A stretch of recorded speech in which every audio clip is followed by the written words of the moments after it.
આપ સૌ મિત્રોને સૌપ્રથમ જય શ્રી રામ।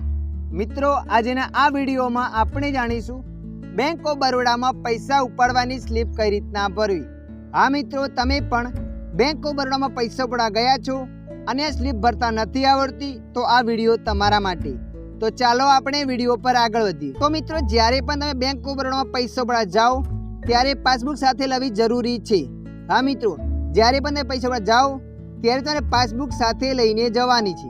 બેંકમાં ગયા પછી તમારે આવી એક સ્લીપ લઈ લેવાની છે। સ્લીપને લીધા પછી સૌપ્રથમ તમારે અહીંયા શાખાનું નામ લખી દેવાનું છે। જ્યાં પણ બેંક ઓફ બરોડા આવેલી હોય એ શાખાનું નામ લખવાનું છે।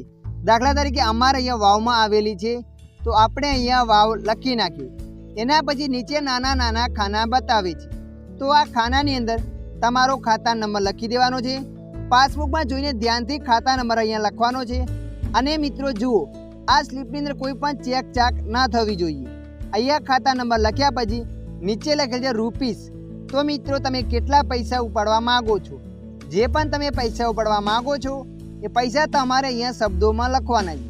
દાખલા તરીકે અહીંયા હું લખી દઉં છું 5000 રૂપિયા પૂરા, શબ્દોમાં લખી નાખ્યા। એના પછી અહીંયા લીટી બતાવે છે, અહીંયા તમારી જે તારીખ હોય એ દિવસની તારીખ અહીંયા લખી દેવાની છે।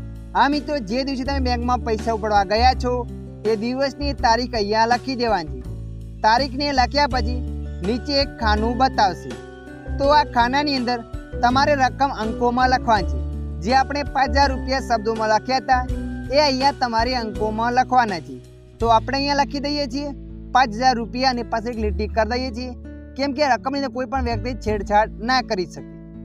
ત્યારબાદ નીચે લખેલ છે ખાતા ધારક કા હસ્તાક્ષર, એટલે મિત્રો જે પણ તમે સાઇન કરતા હો એ સાઇન તમારે અહીંયા કરી લેવાની છે। સાઇન કર્યા પછી નીચે લખેલ છે નામ, તો મિત્રો અહીંયા તમારું નામ લખી દેવાનું છે। આટલું કર્યા પછી આ સ્લીપની પાછળની સાઈડ તમારે 2 સાઇન કરી દેવાની છે। ત્યારબાદ તમારે આ સ્લીપ ત્યાં જમા કરવાની છે। ત્યારબાદ તમને ત્યાં પૈસા મળી જશે। તો મિત્રો, આશા રાખું છું આ વિડીયો તમને પસંદ આવ્યો હશે। વિડીયોની અંદર થોડુંક કંઈક જાણવા મળ્યું હોય તો વિડીયોને લાઈક કરી દેજો। અન્ય આવા માહિતીવાળા વિડીયો જોવા માટે અમારી ચેનલને સબસ્ક્રાઈબ કરી લેજો।